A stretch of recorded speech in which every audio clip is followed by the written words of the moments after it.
जो beauty products है, does that cause cancer? Unregulated beauty products जिसपे कोई लेबल नहीं है, जिसमें हमें पता नहीं क्या है, they can contain harmful chemicals and they can definitely cause cancer. Give me top 3 causes कि क्यों होता है cancer. Smoking, tobacco, alcohol intake, these are the exposures. Part of cancers is hereditary also. Around 5 to 10% only cases are hereditary. Family में history है तो सबसे पहले हमें देखना है क्या ये heritable mutation carry करते हैं कि नहीं. Having so many chemicals in our food chain, our air, that is also definitely contributing. Try to limit the preservatives. I would say anything that comes in a packet is unhealthy.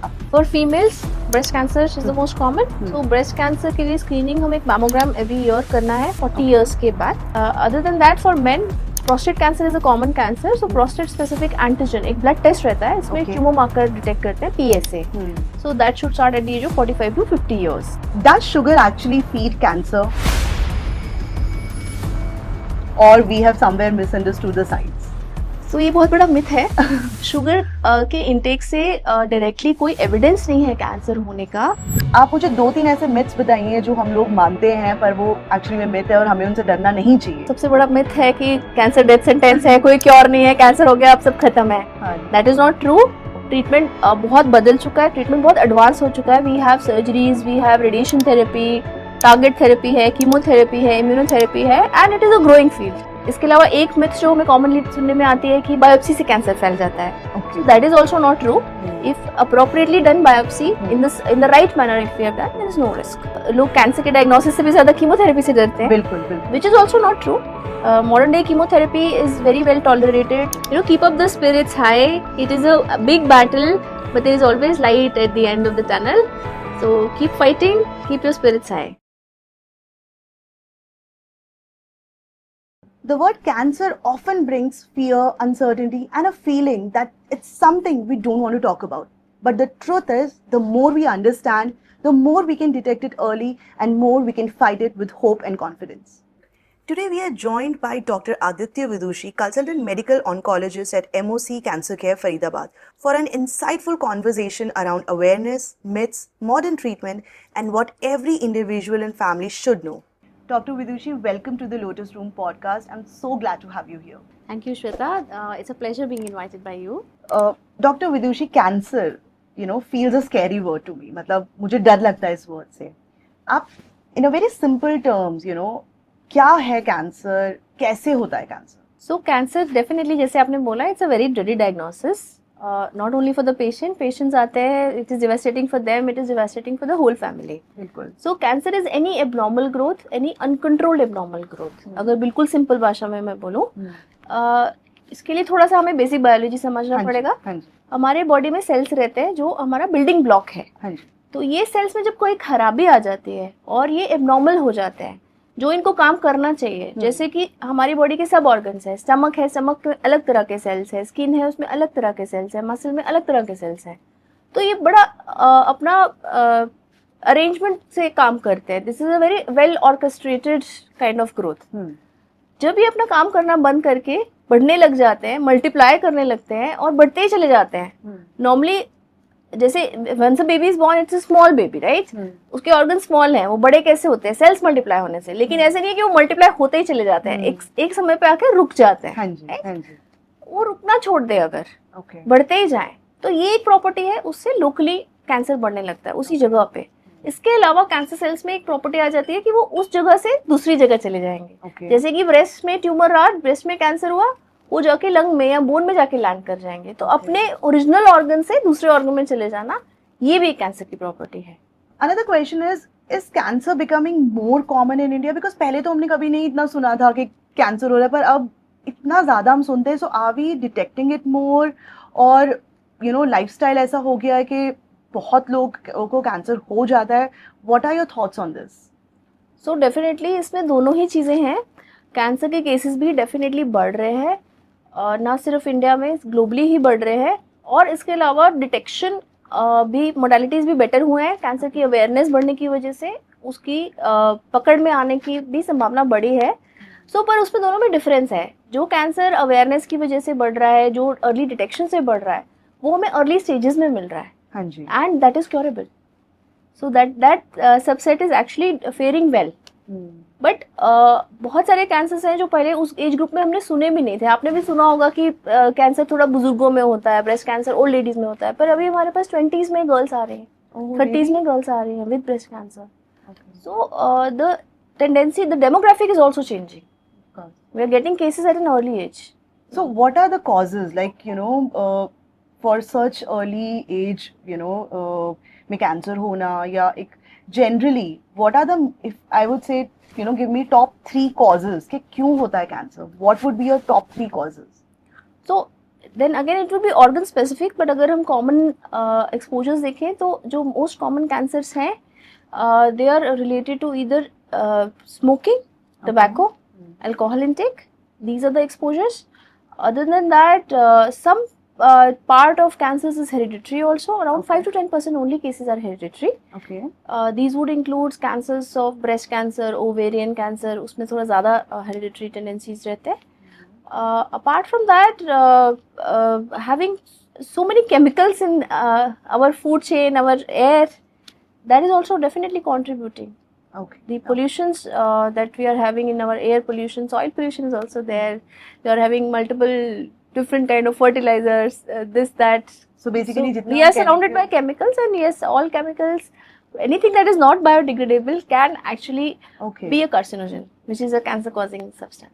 Another very important question जो मुझे भी लगता है कि ऐसा एकदम से पता चलता है कैंसर हो गया है, 4th stage है, तो अर्ली साइंस या अर्ली सिम्टम्स कुछ होते हैं कैंसर के जो शायद हमें लगता है कि it's there but we as a we ignore it, और या कैंसर पता ही सीधा 3rd या 4th स्टेज में चलता है कि अब कैंसर हो गया है. मतलब what would you like if I wanted to understand, तो आप मुझे क्या सजेस्ट करोगे कि what are the early symptoms that you should watch for? ये ऐसा बिल्कुल नहीं है. There are signs in early stages also. So जैसे एक कॉमन साइन है कि कोई लंप है, कोई गांठ हो गई है. ये शरीर के किसी भी हिस्से में हो सकती है. जैसे किसी महिला के ब्रेस्ट में गांठ है, या फिर मुंह में कोई छाला है, या मुंह में कोई गांठ है, गले में कोई गांठ है, बगल में कोई गांठ है. So a lump anywhere, that can be a sign of cancer. इसके अलावा कोई अल्सर है या कोई सोर है माउथ में, जैसे स्पेसिफिकली टोबैको यूजर्स में कॉमनली होता है, और वो भर नहीं रहा है, that is a warning sign. फिर कोई कॉफ है या आवाज में होशनेस है, that is not going, that is again a sign. Bleeding from any sides, okay, bleeding in whether it is in stool, urine, या महिलाओं में आउटसाइड देयर साइकिल्स और any abnormal bleeding, that could be a sign of cancer. Bowl bladder habits में कोई change है, that can be a sign of cancer. Okay. कोई भी unexplained weight loss हो रहा है, अनएक्सप्लेन्ड फीवर है जो आपने टेस्ट करा लिए जा नहीं रहा है, that can also be a sign of cancer. Sometimes swelling आपको बाहर से नहीं दिखेगी. समटाइम्स स्वेलिंग जैसे डीप ऑर्गन्स में अगर है तो एब्डोमिनल स्वेलिंग, एब्डोमिनल ब्लोटिंग, जैसे ओवेरियन कैंसर का सबसे बड़ा कॉमन ये है, it is a silent cancer. Abdomen size बढ़ रहा है, या एब्डोमिनल ब्लोटिंग है, या फुलनेस है. सो जो डीप ऑर्गन्स है बॉडी के, वो आपको बाहर से गांठ नहीं दिखेगी, अंदर से it is increasing. So swelling, that can be a sign. So basically अगर हमारे एक अनएक्सप्लेनेबल ब्लोटिंग चल रही है, मतलब अगर हमारी गट ठीक नहीं है, या फिर अगर हमें एक फीवर हो रहा है, तो these are the signs and we should go and probably check with doctors. हाँ, सो पर उसमें पैनिक नहीं करना है, because a lot of these signs and symptoms will overlap. अभी तो जैसे मैंने लिस्ट बता दी, इसमें से सबको एक ना एक तो सिम्टम निकल के ही आ जाएगा, right? But there is no need to like think ये कैंसर ही होगा. ये हो सकता है, और स्पेशली अगर ये नॉर्मल इलाज आपने कर लिया, आपने अपने डॉक्टर से ट्रीटमेंट ले लिया, and it is not going, so you need to get it tested further. You don't need to ignore it. So basically your body, हमारी body एक हमें time पे, मतलब it's not silent. Yes. It is giving us signals. We are just not probably, हमें समझ नहीं आ रहा, या हम उसको उतना ध्यान नहीं दे रहे हमारी बॉडी पे, पर वो हमें एक सिग्नल्स देता है. यस, तो उसका ये कंपोनेंट भी रहेगा कि कैंसर अवेयरनेस. अभी हमें पता ही नहीं है कि क्या देखना है हमें कैंसर के लिए, तो that is why cancer awareness is very important. कि ये साइन हो सकता है कैंसर की वजह से है, हो सकता है उसकी वजह से ना भी हो. There is a lot of overlap, पर ये पता होना चाहिए कि हाँ, अगर ये साइन एंड सिम्टम हमारा परसिस्ट कर रहा है, हो सकता है ये कैंसर की वजह है. और बहुत सारी बारी लोगों को पता भी होता है, बट कभी स्टिग्मा रहता है, स्पेशली वुमेन में बहुत ये स्टिग्मा रहता है कि अच्छा ब्रेस्ट में लंप है, वो नहीं बताएंगी जब तक बहुत बड़ा नहीं हो जाएगा, कि ये नहीं बताना है, they will brush it under the carpet. Similarly bleeding हो रहा है, कुछ ब्लीडिंग रिलेटेड प्रॉब्लम है, they will not tell it. So काफी सारा अवेयरनेस नहीं है, कभी अवेयरनेस है भी, उन्हें पता भी है, लेकिन स्टिग्मा एसोसिएटेड है, कोई झिझक है, हेजिटेशन है, एम्बैरसमेंट है, उसकी वजह से भी लोग नहीं बताते हैं. बिल्कुल राइटली सेड. या और डॉक्टर विदिशा, बहुत लोगों को लगता है कि कैंसर जेनेटिक होता है, सो कितनी सच्चाई है इसमें? लाइफस्टाइल ज़्यादा मैटर करता है या हमारे जीन्स ज़्यादा मैटर करते हैं?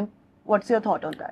सो अगर जेनेटिक से आप हेरिडिटरी बोलना चाहते हैं तो हाँ. हेरिडिटरी कैंसर 5 to 10% कैंसर्स में ही होता है. ओके. सो इसमें ब्रेस्ट कैंसर कॉमन है जो वुमेन में, और even male breast cancer does exist, which is also hereditary in lot of cases. इसके अलावा ओवेरियन कैंसर है जो दोनों जेंडर्स में हो सकते हैं. Pancreatic cancer, stomach cancer runs in families, but ज्यादातर cases they are not running in families. Genetic वो है कि आपका जेनेटिक कोड में म्यूटेशन आ गया, आपके डीएनए में म्यूटेशन आया, हमेशा कैंसर वैसे ही होगा, but they are not inheritable. You are not going to pass it to your progeny. तो वो हेरिडिटरी नहीं है, इनहेरिटेबल नहीं है, they are acquired. Okay. Majority of the ऐसा केसेस. ऐसा हो सकता है कि जैसे जेनेटिकली फैमिली में किसी को हो कैंसर, लेकिन person is very conscious of his health और हर हेल्थ, वो अपना ध्यान रख रहे हैं और उनको ना हो कैंसर, दैट्स पॉसिबल? तो पॉसिबिलिटी डेफिनेटली है, लेकिन गाइडलाइंस फिर उनके लिए बदल जाती है. इन केस फैमिली में हिस्ट्री है तो सबसे पहले हमें देखना है क्या ये हेरिटेबल म्यूटेशन कैरी करते हैं कि नहीं. For example, I will give you breast cancer का example. If a lady comes, उसको ब्रेस्ट कैंसर है, so we test her first कि उनके अंदर कोई हेरिटेबल जर्म लाइन में उनकी कोई म्यूटेशन चल रही है कि नहीं. And then in case she has it, जरूरी नहीं है कि उसमें आए ही, जैसे कि मैंने बताया 5 से 10% में निकल के आ सकती है. फिर अगर उनमें ये निकल के आती है, then we do the reflex testing of their siblings, their daughters, their progeny and so on and so. हमें वहाँ पे पॉसिबिलिटी पता चल जाती है. Yes. और अगर किसी को म्यूटेशन निकल के भी आ गई but they are asymptomatic as of now, उसके लिए भी गाइडलाइंस बने हैं कि उन्हें हमें कैसे स्क्रीन करना है, क्या ट्रीटमेंट हम ऑफर कर सकते हैं, जो कि वो कैरियर्स होते हैं, they are mutation carriers. So mutation carrier को कैंसर हो ये जरूरी नहीं है, हालांकि प्रोबेबिलिटी बढ़ जाती है, तो उनके लिए स्क्रीनिंग गाइडलाइंस ज्यादा स्ट्रिंजेंट रहते हैं. There are preventive surgeries, there are preventive steps that we offer to them. Okay. और एक बहुत अलग सी बात है, जब हम कैंसर के बारे में बात करते हैं, उसके ट्रीटमेंट्स के बारे में बात करते हैं, there is lot of fear. मतलब बहुत डर लगता है और बड़े सारे मिथ्स एसोसिएटेड हैं कैंसर ट्रीटमेंट से और कैंसर से इटसेल्फ. सो आप मुझे 2-3 ऐसे मिथ्स बताइए जो हम लोग मानते हैं पर वो एक्चुअली में मिथ है और हमें उनसे डरना नहीं चाहिए. सो सबसे बड़ा मिथ है कि कैंसर डेथ सेंटेंस है, कोई क्योर नहीं है, कैंसर हो गया अब सब खत्म है. That is not true. Treatment बहुत बदल चुका है, ट्रीटमेंट बहुत एडवांस हो चुका है. We have surgeries, we have radiation therapy, target therapy है, कीमोथेरेपी है, इम्यूनोथेरेपी है, and it is a growing field. तो बहुत सारा ट्रीटमेंट इलाज संभव है, क्योर भी संभव है, प्रोवाइडेड कि अर्ली स्टेज में इसमें हमने कैच किया है. अगर अर्ली स्टेजेस में नहीं भी किया, एडवांस स्टेजेस में भी बहुत बार हम उसको कंट्रोल कर सकते हैं. सो दैट इज वन थिंग. इसके अलावा एक मिथ जो हमें कॉमनली सुनने में आती है कि बायोप्सी से कैंसर फैल जाता है. सो that is also not true. If appropriately done biopsy, पूरे हमने स्ट्रिंजेंट गाइडलाइंस फॉलो की है, जिस तरह से उस ऑर्गन की बायोप्सी करनी चाहिए थी, in the right manner, if we have done, there is no risk. And biopsy is must for cancer diagnosis, तो करना ही है. इसके अलावा कीमोथेरेपी को लेके लोगों के मन में बहुत डर रहता है. सो कीमोथेरेपी, लोग कैंसर के डायग्नोसिस से भी ज्यादा कीमोथेरेपी से डरते हैं. बिल्कुल बिल्कुल. Which is also not true. Modern day chemotherapy is very well tolerated. बड़े स्टैंडर्डाइज प्रोटोकॉल्स आ गए हैं, उसमें inherently there are medicines which will prevent the side effects, कि वो अच्छे से टॉलरेट हो जाए. And your journey, cancer journey can be very smooth also. Doctor Vidushi, कुछ ऐसे कैंसर्स हैं जो बहुत ही स्पेसिफिक हैं विद रिगार्ड टू वुमेन, और औरतों को उसके बारे में पता होना चाहिए, उसके सिम्टम्स पता होने चाहिए. Can you just elaborate on this? Yes. तो सबसे कॉमन जो ग्लोबली कैंसर है वुमेन में, और इंडिया में भी सबसे कॉमन है, वो है ब्रेस्ट कैंसर. सो ब्रेस्ट कैंसर कैसे प्रेजेंट कर सकता है? एक कोई गांठ हो सकती है, लंप हो सकता है, वो पेनलेस हो. ज्यादातर पेनलेस ही होती है. लॉट ऑफ टाइम्स पेशेंट उसको इग्नोर करता जाता है कि ये तो पेनफुल नहीं है, तो पेनलेस लंप था, मैं कुछ नहीं है. But that is a sign, that is painless lump is the most common sign of breast cancer. इसके अलावा ब्रेस्ट के शेप में कोई चेंज आ रहा है, निपल से कोई डिस्चार्ज हो रहा है, any abnormality in that area. और जरूरी नहीं है कि ब्रेस्ट में ही हो, कभी कभी आर्मपिट में भी गांठ हो सकती है, कभी कभी कॉलर बोन एरिया में भी गांठ हो सकती है, because the tissue extends till there. So that is one common symptom. इसके अलावा the other cancer that is common is cervical cancer in our country. That is very common. So वो bleeding की तरह प्रेजेंट करता है, pen की तरह, pelvic pain की तरह प्रेजेंट कर सकता है. यूट्रस का cancer again common in women, that will also present with bleeding, abdominal pain. इसके अलावा ओवेरियन कैंसर है, Yeah. which again it is called a silent killer क्योंकि वो काफी टाइम तक specific symptoms नहीं देता, pain है, non-specific है, women tend to ignore it. So it is imperative that you meet your gynecologist, you do your screening. आपको mammogram जिस एज पे इंडिकेटेड है आपको शुरू करना है उसके लिए. इसके अलावा these are hormone related cancers. Okay. But ऐसा नहीं है कि जो कैंसर मेन को हो सकते हैं, जैसे कि लंग कैंसर था. People used to traditionally associate with a smoking man. Correct. But it is no longer true. So you are as bad as a smoker, or maybe not as bad, but you are also getting a lot of pollution. So that is also contributing to. तो हमें बहुत women मिल रहे हैं lung cancer के साथ who have never smoked. And जैसे जो इतने प्रिडोमिनेंट या बहुत ही common I would say cases होते हैं जैसे पीसीओडी, पीओएस, इंडोमेट्रिज्म, अगर इन लोगों को जैसे ये किसी को पीसीओडी है तो डज इट मेक कि इनके कैंसर के चांसेस ज़्यादा हो जाएंगे because there is kind of an abnormality इनके हार्मोन्स में, या देयर प्रोन टू कैंसर, मतलब उनको ज़्यादा चांसेस है कैंसर होने के? इस तरीके से कुछ कोई थ्योरीज या कोई स्टडीज हो? So it will not directly lead to cancer, but yes, थोड़ा सा relative risk for some cancer देखा गया है. Okay. With these kind of hormonal problems, uterine problems. Okay. There has been some association. So they need to be more cautious. They need Yes, to so be there are guidelines that we do these tests and these screenings, and a good gynecological exam can actually reveal a lot. Okay. So I think screening is something that regular Absolutely. checkups and screening. I think हर एक औरत को time पे अपना कराना चाहिए. That's the key to detect it early. So I cannot emphasize the importance of screening. So screening is when you will detect a cancer early or even pre-cancerous stage. So cervix cancer, जैसे cervical cancer जो एक common cancer है महिलाओं का, वो ऐसे नहीं है कि आज नहीं था और कल हो गया. उसमें बीच में 10 साल लगते हैं, takes a decade. तो बीच में pre-cancerous stages से वो होकर निकलता है. So if you are doing a pap smear, you will catch it in a pre-cancerous stage only. Cancer होने से पहले ही सोचो आपने उसको पकड़ लिया, कितना अच्छा किया. You can treat it, you can nip it in the bud then and there. So frequency क्या होनी चाहिए डॉक्टर? जैसे अगर हम एक pap smear टेस्ट कराते हैं, या कितनी बार कराना चाहिए या कैसे कराना चाहिए? So pap smear you should start at 21 years of age. It is every 3 years. Okay. At 30 years it is recommended कि आप उसको HPV DNA के साथ additionally वो भी add करते हैं. That is every 5 years. Every 5 years. Every 5 years for HPV DNA, pap smear 3 years. Okay, okay. Another बहुत एक interesting question है, I think मुझे लगता है बहुत लोग ये जानना चाहते हैं. अगर कोई हेल्दी है, खाना टाइम से खा रहा है, स्ट्रेस मैनेज कर रहा है, एक्सरसाइज कर रहा है, एकदम फिट है, पर उसको कैंसर हो गया, सो ऐसा क्यों होता है? या somebody who's probably not taking care of their health और enjoy कर रहे हैं लाइफ को, जब मर्जी खा रहे हैं, कोई इंटीमेट फास्टिंग नहीं कर रहे हैं, कुछ नहीं कर रहे हैं, अल्कोहल पी रहे हैं, स्मोकिंग कर रहे हैं, जंक खा रहे हैं, प्रोसेस्ड फूड खा रहे हैं, पर उनको कुछ भी नहीं होता. तो ये मतलब how will you explain this? So everything that you do for good health, it has some protective benefit, but उससे absolute protection आपको नहीं मिलता है. So everybody's body is different, उनकी sensitivity to different carcinogens is different, सबका genetic code different है, उसमें mutation होने का chances different है.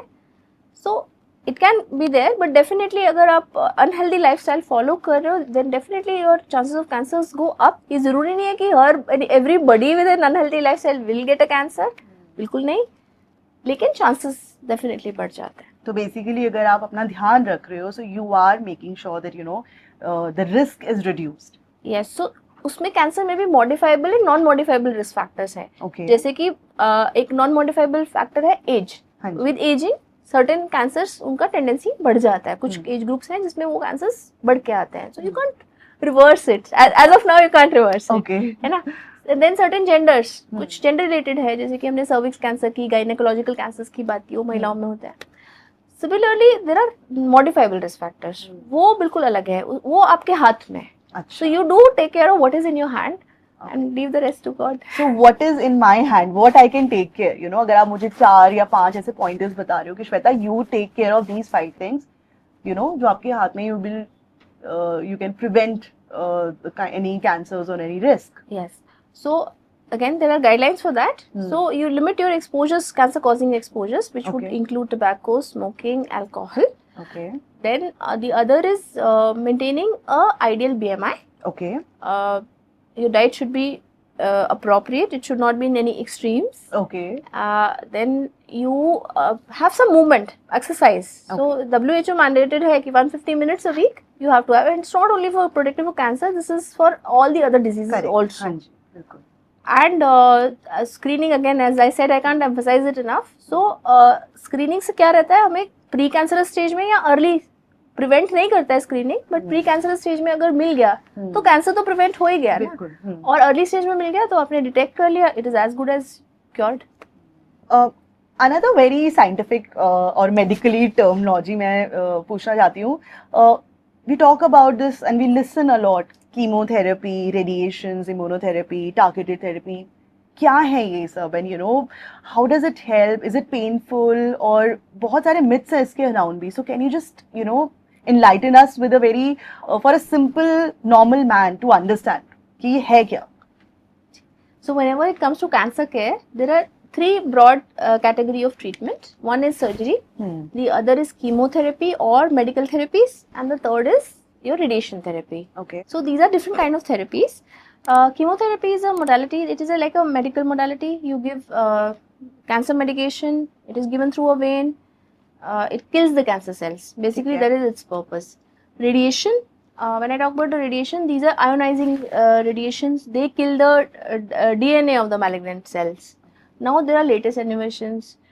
We have targeted therapy. So when I say targeted therapy means that your cancer cell has a mutation on which this medicine will go and work. It is like a lock and key. As long as the lock is there, he will work. Okay. Immunotherapy employs your own immunity.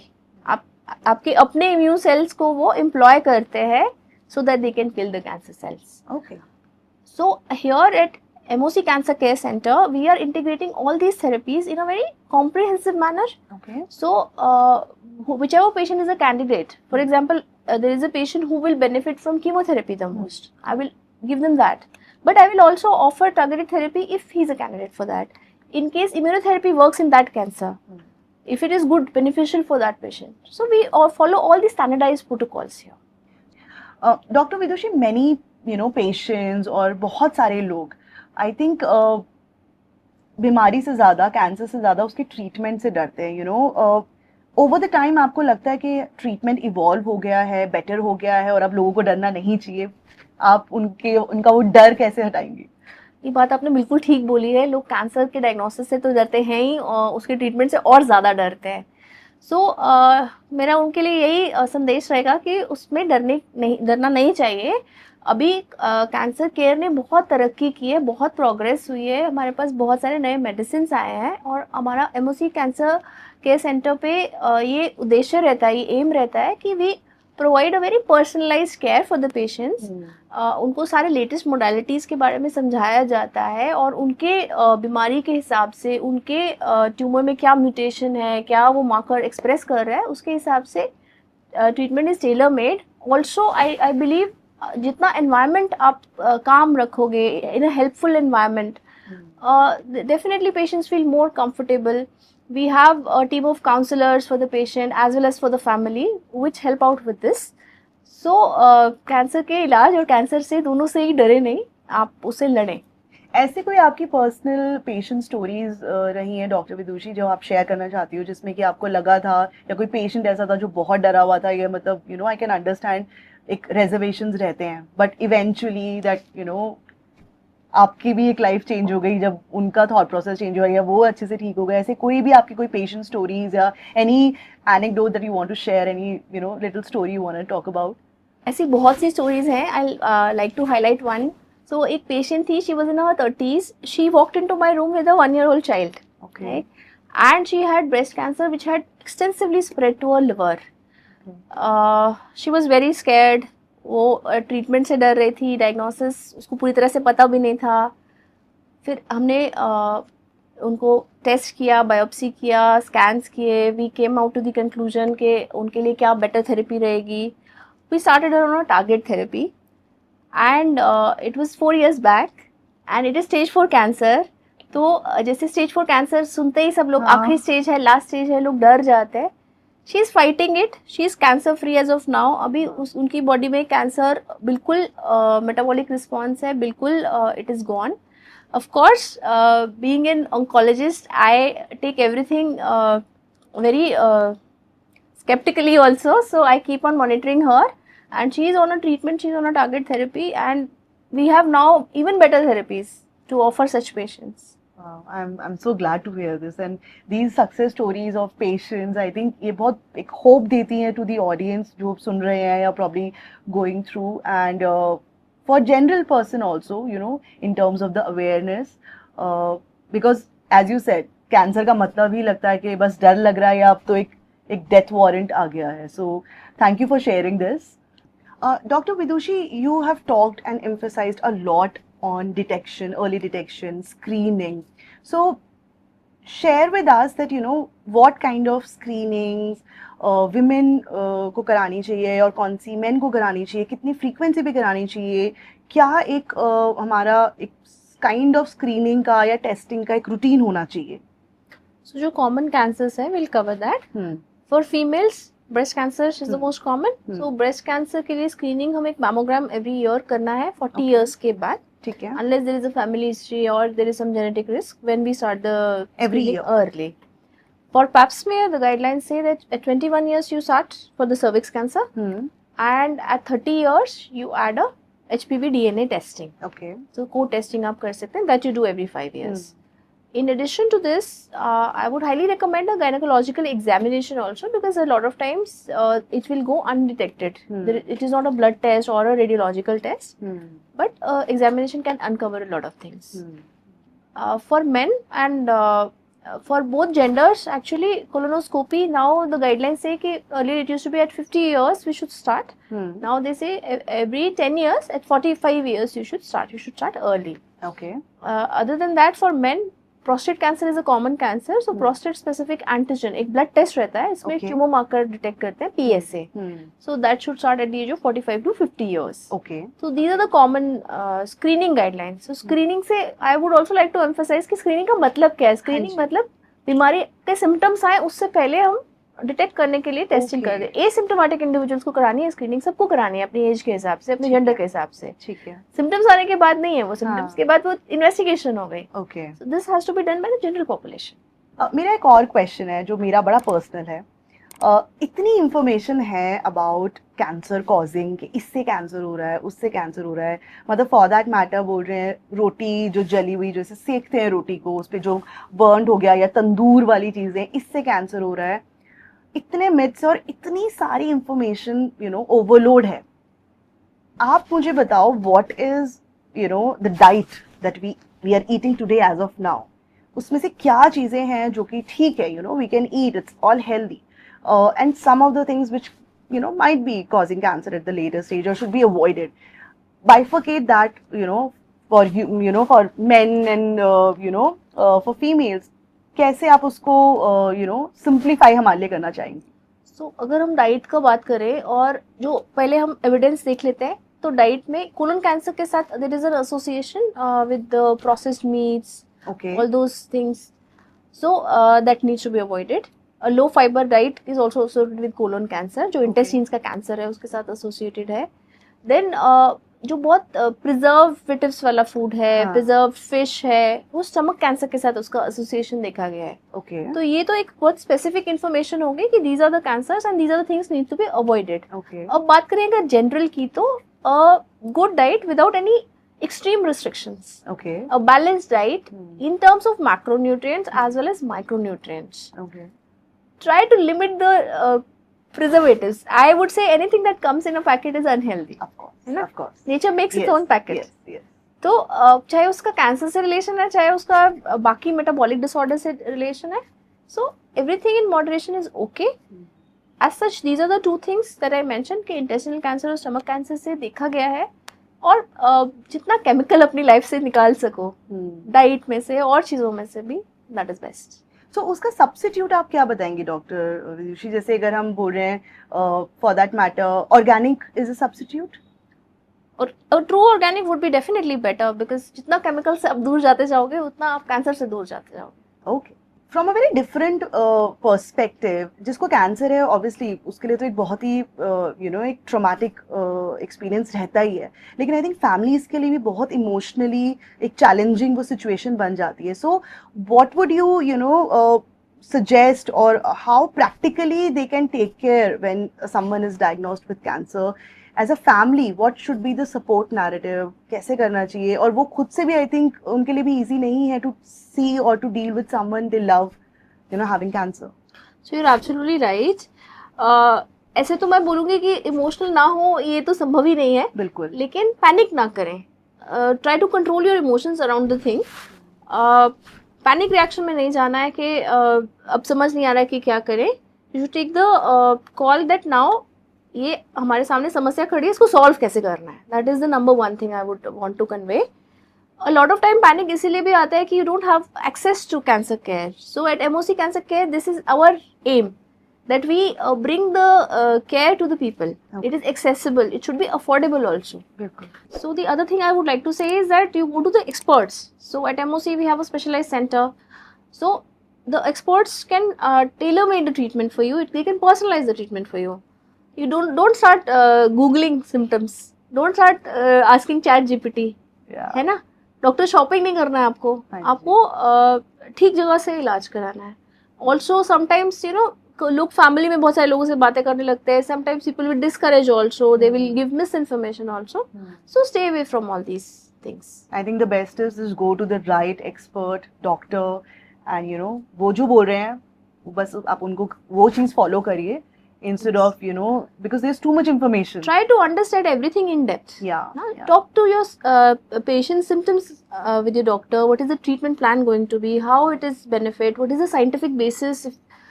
Your doctor can explain. At MOC, it is our basic mandate that we explain to the family what we are doing, why we are doing, what is the likely outcome. Okay. Dr. Vidushi, what is MOC Cancer Care and how it is different from the traditional, cancer hospitals? जो हैं, and give us an insight, about MOC Cancer Care. So MOC Cancer Care is a chain of exclusive oncology centers. Here we provide precise, personalized, comprehensive cancer care. Okay. So that a patient's journey through this tough time and the family's journey through this tough time is less challenging. Okay. We are bringing multiple centers across Delhi NCR and across India, so that healthcare, cancer care is accessible to a lot of people. Of course. And we also believe in holistic care. So your medical care, the compassionate nursing is there. Other allied services like we talked about, it is a tough time for the family. So a counselor is there. And general advice on nutrition, on physiotherapy. All those things are also required as part of cancer care. So we provide all the services which are dedicated to a patient's cancer journey. And Shweta, I've seen that it is a huge financial burden on the family. I've seen a family's finances being drained. So at MOC Cancer Center, we have kept our goal to give quality cancer care with keeping affordability also in mind. So Dr. Vidushi, with MOC Cancer Care Faridabad, what is that biggest change आप अपने patients में लाना चाहती है? So the biggest change we want to bring with MOC Care centers is that we want to bring expert comprehensive cancer care to the patient's doorstep. क्या रहता है कि patients sometimes they are not able to reach the center. Sometimes it's very inconvenient for them. Sometimes they are not able to keep up with the appointments. So it is our step that we bring the care closer to the people. So Dr. Vidushi, we have came to the concluding part of the podcast and बहुत ही insightful आपके साथ ये conversation रहा है and बहुत सारे aspects पे it was eye opening. Last में मैं आपसे जानना चाहूँगी any last piece of advice you want to give to the patients who are fighting cancer or for their families, what's your last word on the podcast? So my message to my patients and their families would be that keep up the spirits high. It is a big battle, but there is always light at the end of the tunnel. So keep fighting, keep your spirits high. Okay. Thank you so much, Dr. Vidushi, and it was lovely having you on the Lotus Room podcast. And thank you so much for, converting and changing my fear into an awareness. Thank you so much.